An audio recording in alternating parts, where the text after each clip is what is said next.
The Adventures of a Newcomer, Chapter 13, in which Ethelred becomes more mysterious and Earl more heroic. Eddie Devereux, notwithstanding his doubts concerning the sincerity of Ethelred's purpose of amendment, put himself with the best of will to carry out the behest of Father Howard. He told such of his schoolfellows as he came upon them. Ethelred was really going to turn over a new leaf and pleaded with them to give the interested newcomer another chance. Thus appealed to, the junior students made no difficulty in laying aside their prejudices and feeling against Ethelred. For the present at least, he might go his way unmolested. Indeed, they were almost deferential to him in their eagerness to comply with Father Howard's wishes. Among themselves, however, there were many jokes passed about Ethelred's manner of escape from the college. These witticisms were not intended for Ethelred's ears, but that artless youth Peter Lane, out of sheer benevolence, thought fit to make them known to him. "I say," he said, seating himself beside Ethelred, who was watching a game of handball. "I say, darling, the fellows have been telling me that you're going to drop your nonsense and turn over a new leaf. Is that any business of yours?" "Well, you see, I'm not going to tease you any more," explained the diminutive youth, standing up. "I thought maybe you'd like to know it." Ethelred glared savagely at the amiable urchin, but said nothing. "You were mad at me yesterday, I know," continued Pete, "and you started roughhousing on me when you got me alone. It would have been awful roughhouse for me if Earl Merriweather hadn't come in and started roughhousing on you. But I just want to tell you, I'm not mad about it in the least." "Confound it," growled Ethelred. "Who cares whether you're mad or not?" "But you ought to care, you see. I'm in with the other fellows, and we're going to give you another chance." "Do you think, you wretched little sardine, I care a snap whether you give me a chance or not?" "You ought to, darling." "But I don't." "That's because you're so green," said Peter complacently, "and not one whit abashed. Say."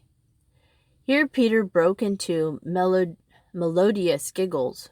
"You ought to hear some of the jokes that the other fellows have been getting off on you." "What jokes?" asked Ethelred, raising his head and speaking with an animation which had not, thus far, characterized his share of the dialogue. "Oh, any amount about your running away, you know. Some say you ran away just because you got too much rope." Peter laughed, full-throated, while Ethelred gazed at him solidly. "Others," Peter continued, "say you didn't get rope enough, and that's the reason you went off with 20 feet that belonged to the gymnasium." Ethelred's solid face changed at these words to an expression of anger, while Peter broke into another ringing laugh. "And one of the fellows says that you took enough rope to hang yourself with easily, but you were afraid to hang yourself for fear of spoiling the rope."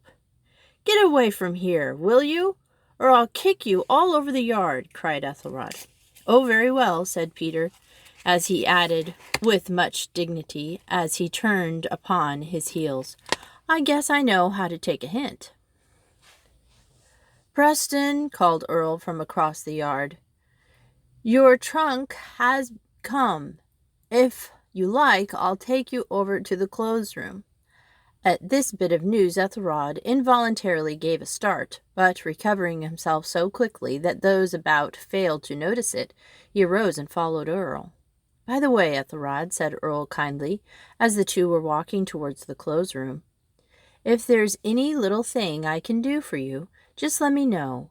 I might help you out in some of your lessons, as you're a little behind the class in the matter they say.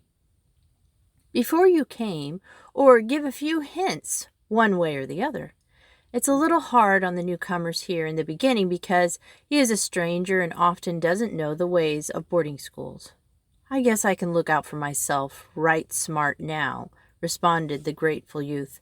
"I got caught yesterday, but you can bet I won't get caught again." "I suppose not," assented Earl, "if you settle down to study in earnest.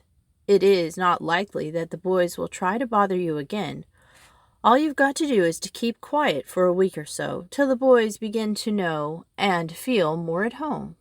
They are good fellows here, but some of them like to tease. Now, by keeping quiet for a while, you keep these fellows who like to tease from getting a handle on you, and— You needn't preach, interrupted the darling in his fascinated croak. Earl colored. Oh, he ejaculated as he bit his lip. Here's the clothes room. Come right in. There's your trunk. If there ever was a trunk that merited the epitaph dainty, it was the trunk of Ethelred Preston. It was small, with bands apparently of silver, which were fastened by numerous buttons of golden color. Above the lock was a silver plate, with the monogram E.P. traced in lines of a rare delicacy. It was such a trunk as the most callous baggage man would instinctively handle with care. Ethelred fell to rummaging in his pockets. Out of one he took a handful of buttons, a spool of thread, a cork in which were stuck 4 or 5 needles of various sizes, and a large clasp knife. Out of another, a piece of beeswax, a magnet, a can opener, a small ball of twine, and a bunch of keys, which he examined carefully. "Hullo!" he exclaimed. "What's the matter, Ethelred? I've lost my trunk key. It was on this bunch when I came, but it's gone. I've been robbed." "There are no thieves in this school," said Earl sharply. He added in a milder tone, as he stooped to examine the lock of the trunk. "It's too bad. I see that it's a skeleton key, too, and I'm afraid Brother has nothing to open it with. I say, Brother John, Ethelred Preston has lost the key of his trunk.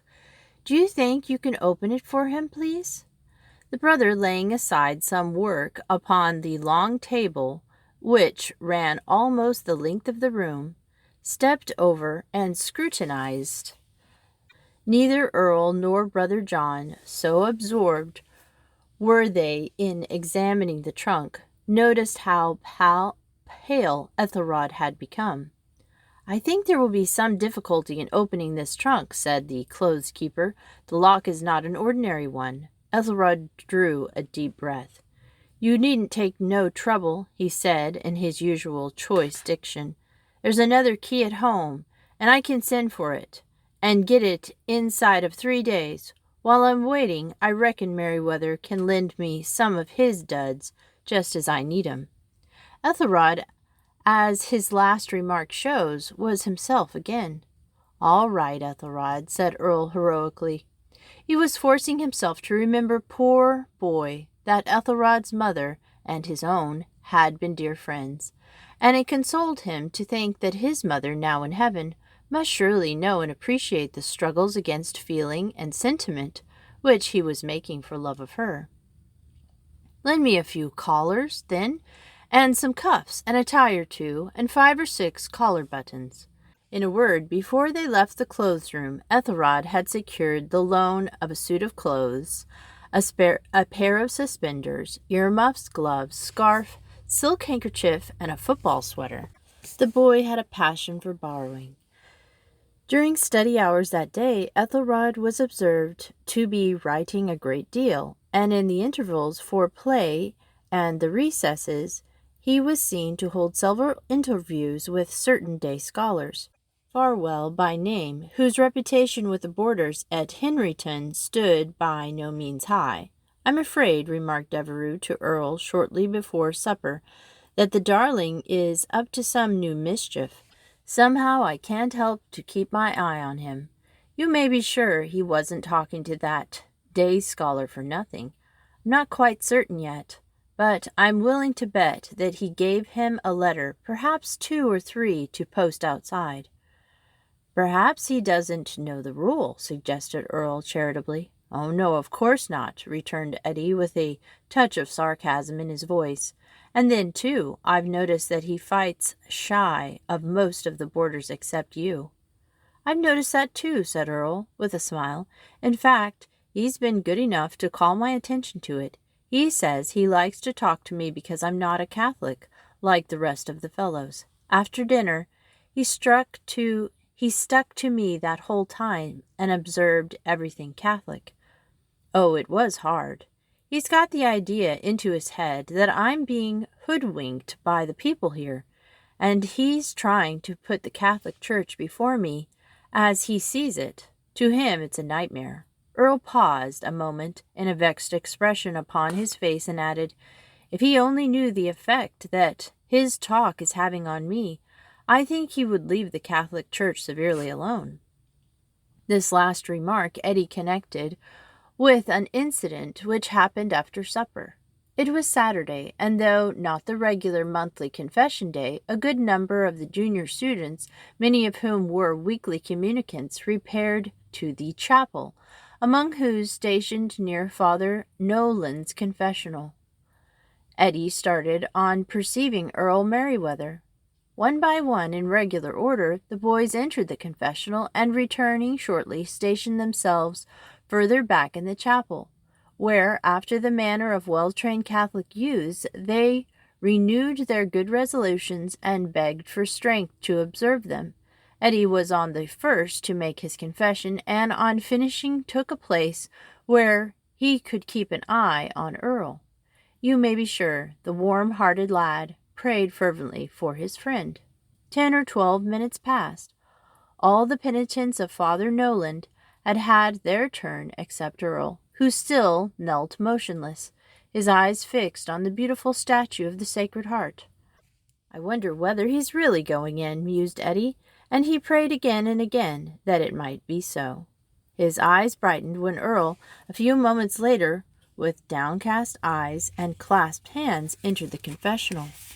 He came out so soon, however, as to surprise Eddie, and as he walked from the confessional back into the body of the chapel, he gave his waiting friends a quick glance. Eddie read the meaning of that glance. It meant, "Wait for me, I have something to tell you." A few minutes passed in silent prayer, and then the two arose, genuflected, and went out together. "Eddie," Earl began, as they made their way down the stairs, "you think I went to confession, don't you?" "Well, I didn't go that far exactly. Here's what I did. I went in to Father Nolan and told him that I was a Protestant, you see, and he didn't look at me, nor seem to know who I was. And I said that I didn't care about making a confession, but that I felt troubled a great deal, and would like to have a talk with him in private." "And do you mean to say," broke in Eddie, "that you've had your talk and told all your troubles already?" "Indeed I do not," answered Earl with a faint smile. "I told him a little, that is.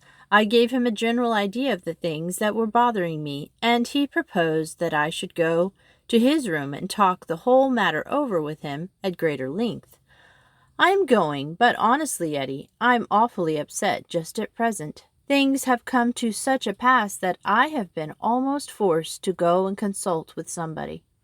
"It must be pretty bad with you, Earl," said Eddie, with such sympathy in his voice, "or you would keep your troubles to yourself.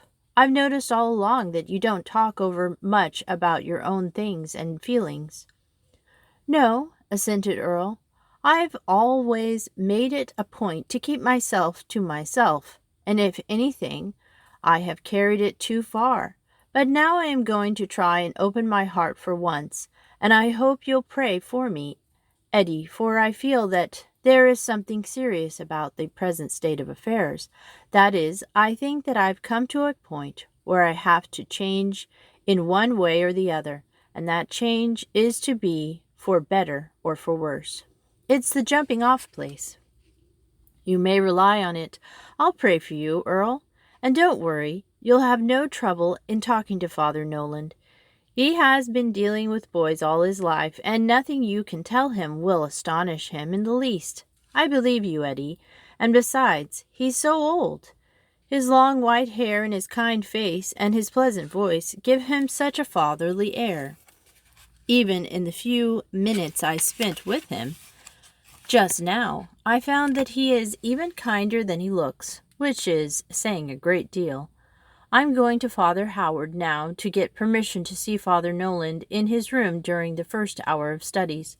Despite these words, It was with no little nervousness and hesitation that Earl, 10 minutes later, knocked at Father Nolan's door. Chapter 14, in which Earl has a momentous interview with Father Noland. "Take a chair, Earl," said Father Noland, laying aside his glasses and breviary and pointing to a seat beside him. "You're welcome, my boy." Father Noland had risen to greet his visitor. He seated himself after these words, but the act of curiosity was not lost upon the boy. Earl was extremely sensitive to kindness and consideration. "Thank you, Father," answered Earl, took the chair which the venerable priest had motioned him to. "I hate to come to any man with my troubles." The father smiled. "And I believe I understand your reason," he said. "You are one of those characters that are called self-reliant. You want to fight out everything by yourself." "I believe so, Father." "With you, Earl, it is a good trait, carried perhaps to an extreme, and extremes are bad. It is well sometimes for the wisest of us to take counsel. As the saying is, a saying, of course, that is not true in many cases. No man is a good judge in his own case." "Yes, Father, I'm beginning to find that out. I'm very proud, and it hurts me to talk of my troubles, but I'm going to talk about them now, and begin with I should like to speak of my troubles with Mr. Gade." Earl then proceeded to narrate the untoward events which had lately come to pass in the classroom. He did not give Mr. Gade's side for the simple reason that he was ignorant of it. Moreover, with the narrowness of judgment which years and experience alone can remove, Earl did not even imagine that there was any other side, any other standpoint than his own. But the venerable father, who lent him an attentive and sympathetic ear, could easily read between the lines and supply the omissions of an honest though one-sided statement. "Well, Earl," he said, "is it owing to these classroom troubles alone that you have come to see me?" "No, sir. There's something far more serious besides. It is the question of religion. I'm a Lutheran, Father, and I feel bound by a promise which I made to my mother in hold fast to my religion. But then, on the other hand, my conscience is worrying me a great deal, and insists that I must become a Catholic. Just 3 days ago I made up my mind for good, at least so I thought, then, never even to think of joining the Catholic Church. Just to that time I had been doubting, and didn't know my own mind. I did not feel quite sure at that time that it was my duty to become Catholic. I only doubted. But since then, every doubt I had as to my duty to join the Catholic Church has been removed, and now the one thing that holds me back is the promise which I made to my mother when she was on her deathbed. Just a moment ago, Earl, you said that you had made up your mind never again to consider the claims of the Catholic Church." "Yes, Father, 3 days ago." "How comes it, then, that you have so suddenly changed your resolution?" "Father, I have been converted, or rather next to converted, by something else." "By Eddie Devereux, perhaps."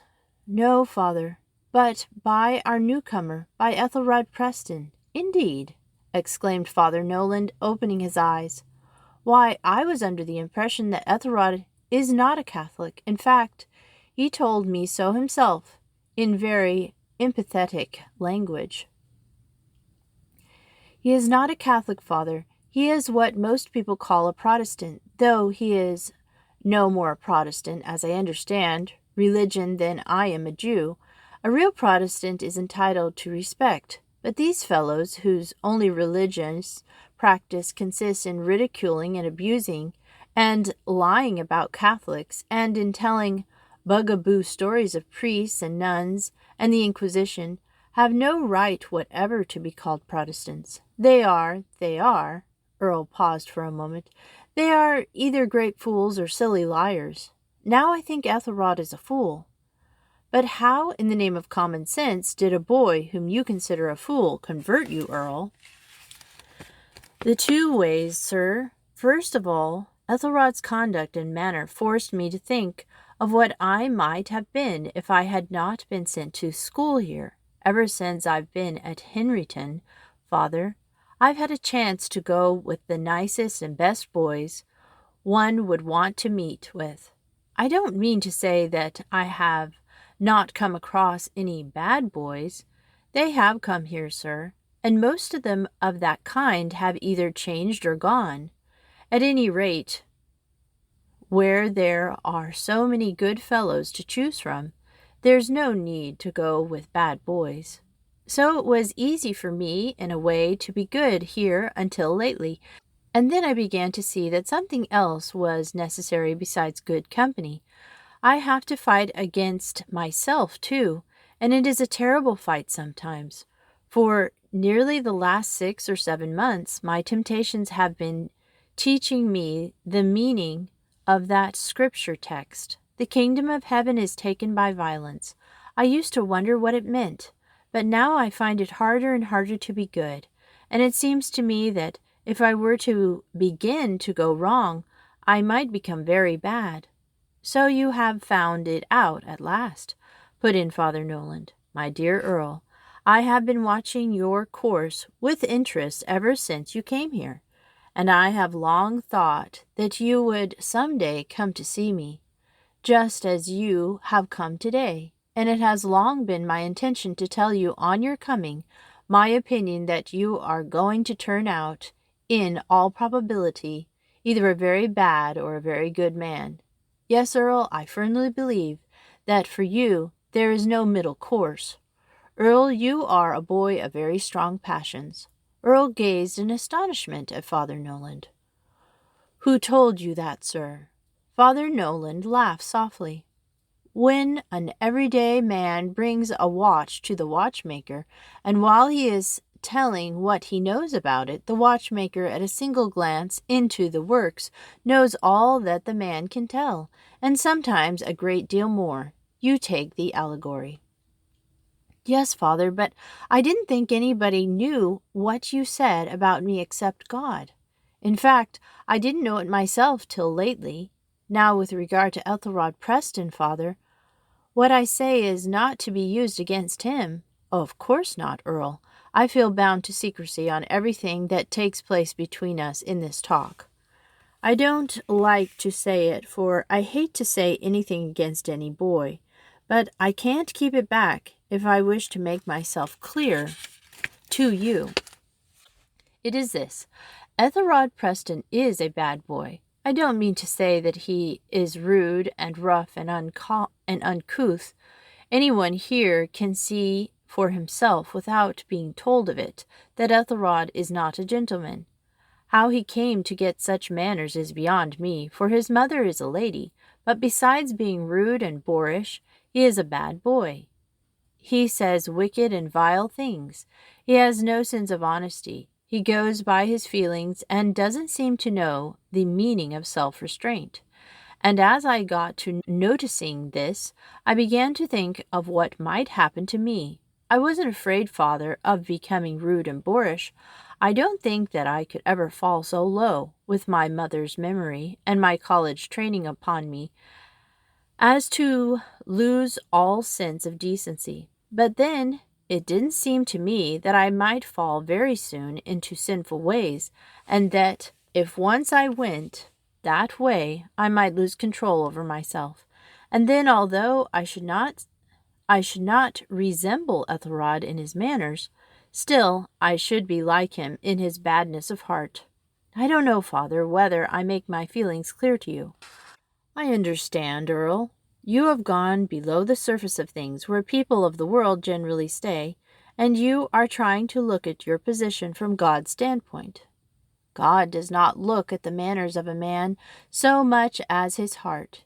He judges boors and gentlemen from their interior dispositions. Sinlessness and culture do not necessarily go hand in hand. Yes, Father, that's it. It seems to me that if I were once to go wrong, I should be in just the same class as Ethelrod, no matter how different we should appear to people around us. and the thought frightens me. My mother gave me a great horror of sin, and everything I have heard here has helped to keep me away from it. But sometimes it has seemed impossible for me to do my duty, to do it right. Every day it has grown harder and harder, till sometimes I have become utterly discouraged. Sometimes, too, it has seemed to me that I am conquered, that I have fallen into sin, and all the time there is Ethelrod, poor fellow, before me, with his want of self-control, with all the ugliness of sin to scare me at the prospect of what I may become. Am I to understand, then, Earl, that Ethelrod has converted you from the fact that he is a bad boy? That is one reason, father, but the other reason, and perhaps the principal reason, is that he got me to argue with him about religion. He spoke so bitterly of Catholics that I lost my temper and began to defend them, and then he attacked different doctrines of the church, and I couldn't help trying to answer him.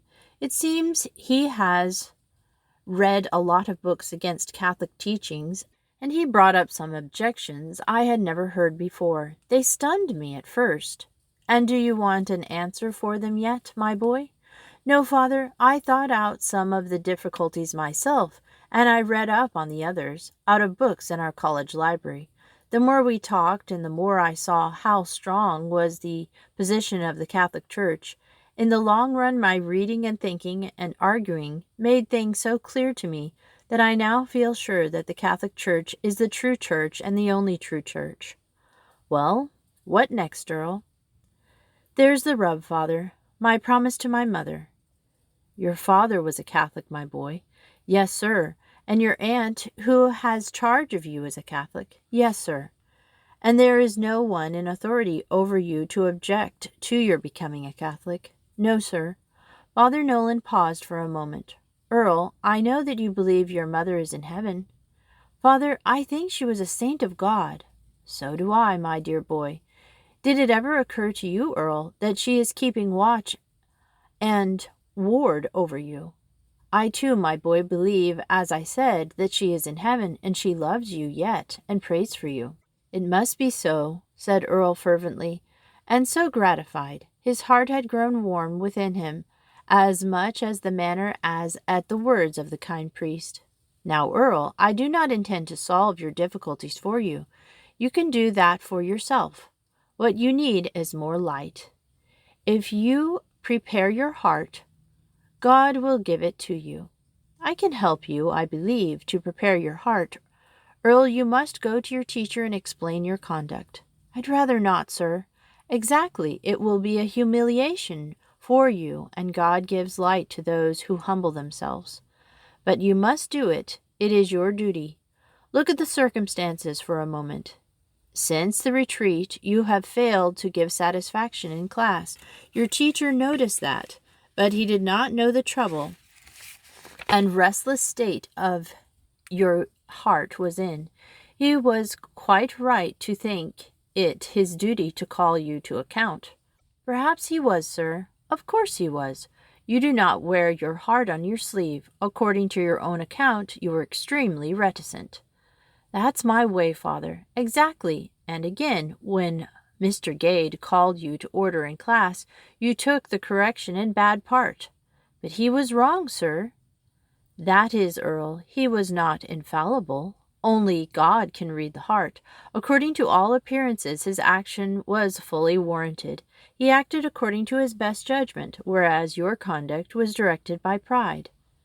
Yes, and when he spoke to me so kindly today, father, I was rude. I'm beginning to be more and more ashamed of myself. And your duty is to apologize and explain. There's no doubt in the matter. Think, Earl, of your mother in heaven, and put the case before her. I am sure that in your heart you can fancy her answering in but one way, and to your mother also you will go about your religious difficulties. As I said, I shall not answer you on that point. The question for you to answer is, what does she wish you to do in the light of her present knowledge? How does she wish you to keep the promise which you made her? You promised to be true to your religion. What is your religion? By the way, Earl, You have, I take it, for granted, been baptized. I think so, Father. At least, I've always taken it for granted. Most probably you have been. However, on the question so important, one should be contented with nothing less than certainty, so it would be well to look the matter up. Now, Earl, go and pray, and remember, my boy, while you pray, your mother in heaven is praying with you. Thank you very much, Father. I will follow your advice as well as I can.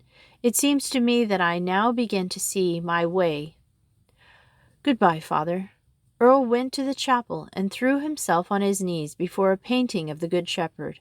After a little, he deliberately rose and took a position before the statue of the Immaculate Mother. For the first time in his life, Earl found himself raising his troubled heart in love and confidence to her whose sweet intercession never fails of bringing relief.